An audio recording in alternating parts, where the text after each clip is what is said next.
All right, so this is a tour of Noble Street Studios we've been tracking here for the past few days. Joshua has been ably helping me out on the sessions here. I'm going to take a quick walkthrough of the control room itself. And I guess we'll start over here with the Neve BMC-10 sidecar. So this is a sidecar that contains 10 1084 preamps from a Neve console. And I'm using all of them, and without too much of a surprise, I'm using quite a few of them for the drums. So these 10 channels are being all used for drums, bass amp, and electric guitar. You can see in this scan that we've got a very large SSL console. This is a 4000 series console. It's actually called a 456 console simply because it has 56 channels in the board, and it's an E console, although it has some G modifications associated with it. We are using this console really just to hear the tracks that are coming back, and basically listening off of two sets of monitors, the Genelecs in front, and then the control room has some very nice monitors with a lot of low-end response, which you can see here, being powered by a Bryston 4B, which is buried in there. Visually, I get to see quite a few video feeds if I like. This is actually just giving me a feed of the Pro Tools information that's being managed on this session here by our assistant Kevin. Looking down at the processing racks that we have in the studio, I'm not actually using much in the way of outboard processing for this particular session, but I am making heavy use of a lot of the preamps that can be found all here. And basically I'm using all of the, or at least most of the APIs and the Millennia preamps, as well as another bank of Neve 1073s. So really for this session I'm favoring the Neve preamps. The Millennia rack that's here is basically the same rack that I have in my own personal studio, and then the API 512Cs. I have a variant of those in my own studio as well. So this is where most of our tracking activity takes place, is in the main room here. So I'm just showing you the view from the control room itself, but we'll take a bit of a wander out there and we can see what the main room looks like from the control room. So here's another angle showing back the control room itself.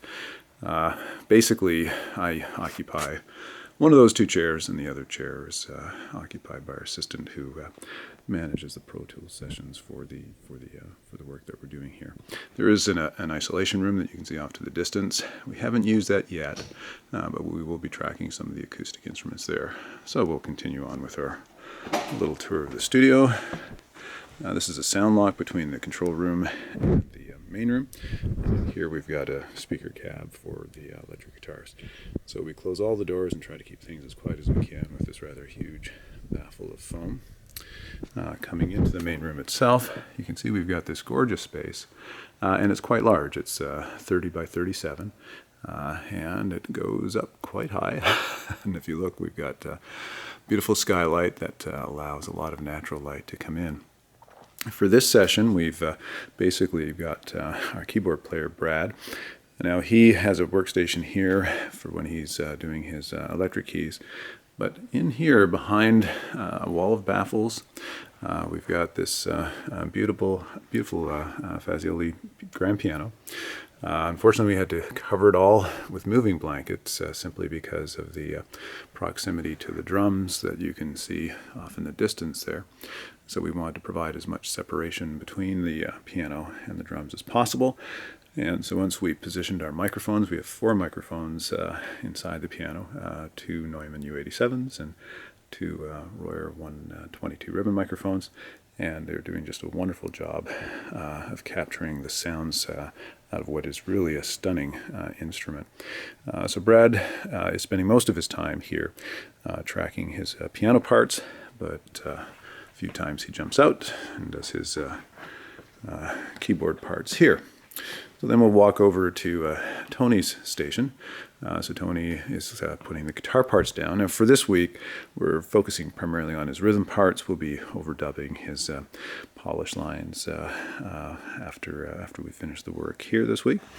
But this is where his view is, and as you can see, he's got terrific sight lines to all of the players. We'll take a quick look. You can see some of the room mics here. Two of these room mics are being used for the drums. This one here is just to get a sense of what's happening on the floor. So that's the talkback mic. I've got some near fields for the drums, which are the AKG 414s and an XY pattern. And then now looking at the drum kit itself, you can see that we've pretty much got this drum kit surrounded. So this is where Steve's workstation is. So we've got him positioned more or less in the center back area of the main room. And again, terrific lines. And because of the space, we can really allow the sounds of the drum kit to develop. And I'm really pleased with the tones that we've been getting from his kit. A lot of microphones. I've got 16 channels on here.